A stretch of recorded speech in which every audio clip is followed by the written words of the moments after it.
প্রথম কথা কালকে থেকে হচ্ছে আমার বোনের অফিস, আমার বোন একা যাবে, আমার বোন একা যাচ্ছে কালকে 11টার সময় তারা নামাই দিবে।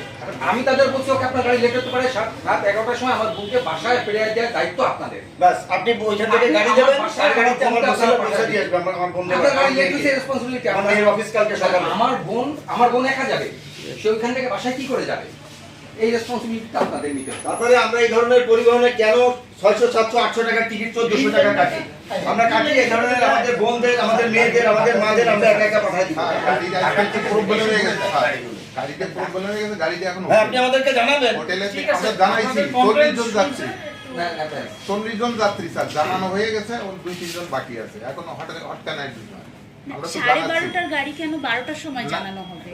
না আপনারা ওভার 12টার সময় আমাকে কেন বলা হচ্ছে? না স্যার, আমাদের আপনারা গাড়ি কি দিয়ে জানতেন না? ওরা ওয়ান টাইম গাড়ি ছাড়া দিয়ে করেছিল, কিন্তু সেই গাড়ি এখন স্যার হোটেল তো সেটা তো আপনারা কি জানতেন না যে লেট হবে? লাগতে পারে সর্বোচ্চ।